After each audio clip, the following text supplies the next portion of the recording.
आणि यानंतर थेट विधानसभेत जाऊयात. विजय वडेट्टीवार सध्या बोलतात.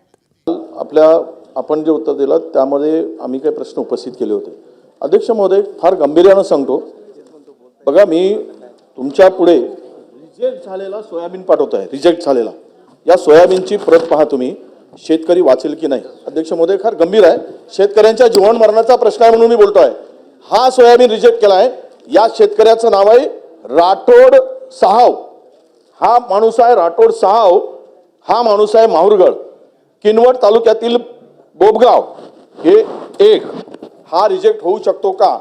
तो शेतकरी रडत आला काल प्रश्न उपस्थित केल्यानंतर. हा दुसरा शेतकरी. अध्यक्ष महोदय, हा तिसरा शेतकरी. हे पूर्ण नांदेड आणि यवतमाळ जिल्ह्यातले शेतकरी आहेत. यांच्या नावासह इथे चिठ्ठी आहे. हा सोयाबीन जर रिजेक्ट झाला, फक्त 9% मॉइश्चर आहे. 9%. मी आपल्याला अध्यक्ष महोदय सांगतो विनंती करून, बघा तर मी काल जे बोललो, मला कोणी तुम्ही लोकांनी माझी थोडीशी टिंगल केली.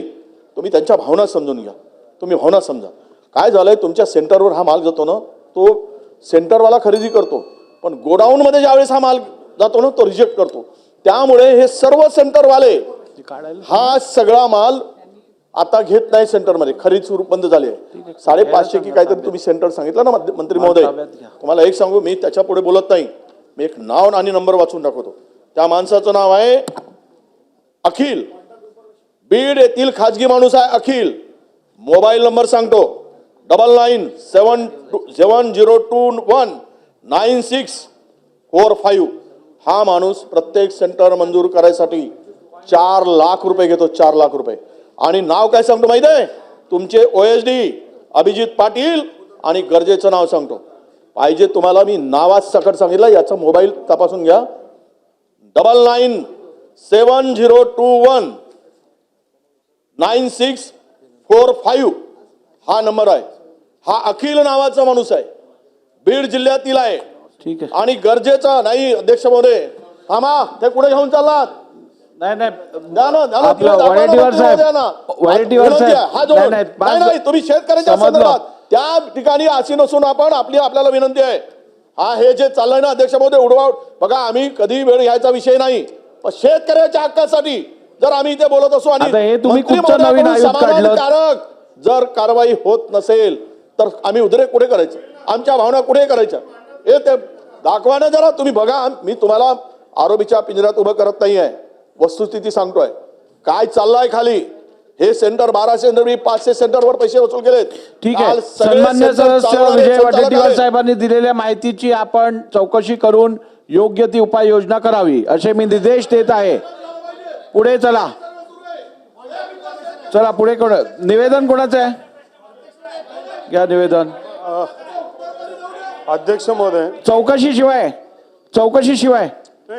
त्याला माहिती दिली आहे, चौकशी करू दे ना. त्यांना माहिती जी दिली आहे, मान्य वडेट्टीवार साहेबांनी जी माहिती दिली, राठोड साहू लिहिलं ना. गजानन पाटील धनमने, बदनापूर, किनवट, नांदेड. संजय कारजेवार, सिंदखेड, माहुरगड. भगवती प्रसार इंद्रजीत सिंग, प्रॉपर किनवट. गजानन रमेश बुरासे, भोगाव, तालुका किनवट. या लोकांनी हे सोयाबीन काल संध्याकाळी आणून दिलेत की आम्ही मरावं की वाचावं ही परिस्थिती त्यांनी मांडली. अध्यक्ष महोदय, म्हणून विनंती आहे, गांभीर्यानं घ्या. तुम्ही तिथे आज उद्या परवा 2 दिवस अधिवेशन आहे. विदर्भातला, मराठवाड्यातला फार गंभीर प्रश्न आहे. एक काम करा, आता हे प्रश्नोत्तर इकडे नको चालते. माझ्याकडे पटल्यावर माहिती द्या, मी मंत्र्यांकडे पोहोचवतो. सारखणी केंद्र. ठीक आहे, माझ्याकडे द्या तुम्ही. एक मिनिट. सन्मान्य सदस्य विजय वडेट्टीवार साहेबांनी आता जी माहिती दिलेली आहे सभागृहात, त्याची आपण नोंद घेऊन चौकशी करून उपाययोजना करावी आणि अधिकची माहिती पटल्यावर ठेवा. मी माझ्याकडे घेऊन त्यांना पाठवून देईन. बसा बसा बसा.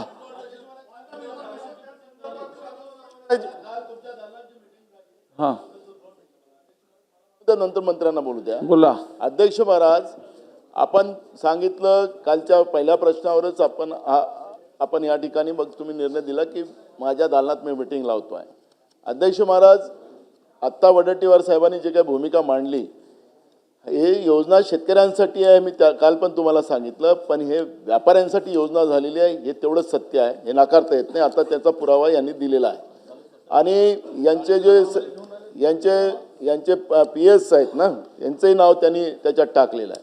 अध्यक्ष महाराज, एक मोठं रॅकेट मंत्रालयापर्यंत आहे, मंत्रालयापर्यंत याचं रॅकेट आहे. खालच्या अधिकाऱ्यापासून तर मंत्रालयापर्यंतच्या अधिकारी याच्या समाविष्ट आहेत. आणि अध्यक्ष महाराज, व्यापारी आणि अधिकारी याचा हा पूर्ण संबंध आहे. आणि म्हणून मी आपल्याला काल पण सांगितलं की ही सगळी मोमेंट मोडायची असेल आणि खऱ्या अर्थाने शेतकऱ्यांसाठी योजना चालवायची असेल, आम्हाला राजकारण करायचं ना. मी वारंवार सांगतोय, हे शेतकऱ्यांच्या जीवावर उठलेलं हे सगळं आता खरेदी झालेली आहे.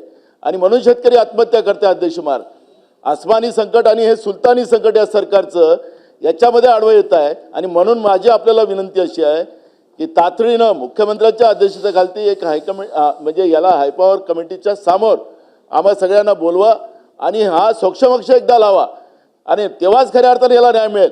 मंत्री काल काय उत्तर देतो ते आपण ऐकलं, मी पण ऐकलं. ठीक आहे ना. आणि म्हणून अध्यक्ष महाराज, माझी विनंती आहे, हा आक्रोश आहे अध्यक्ष महाराज, आणि याला तुम्हाला वेळ द्यावाच लागेल अध्यक्ष महाराज.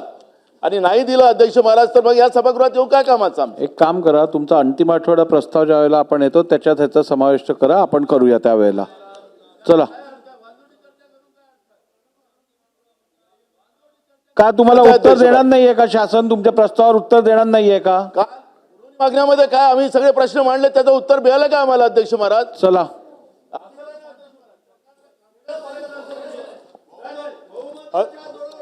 वडट्टीवार साहेब, हो नाना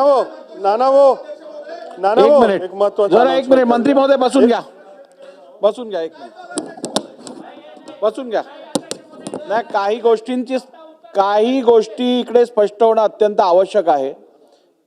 वडेट्टीवार साहेब, आपण खाली बसून घ्या. नानाभाऊ, आपण खाली बसा, खाली बसा. आता मी उभं राहिलो, तुम्ही खाली बसा.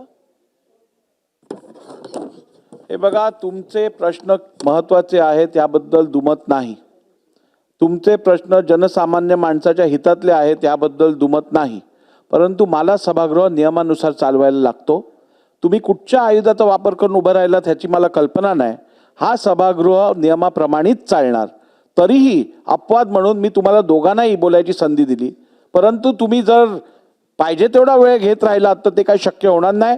मी तुम्हाला सांगितलं, तुमच्याकडची माहिती माझ्याकडे द्या, मी ती मंत्र्यांपर्यंत देईन आणि अधिवेशन संपण्यापूर्वी या संदर्भातलं निवेदन मंत्री करतील.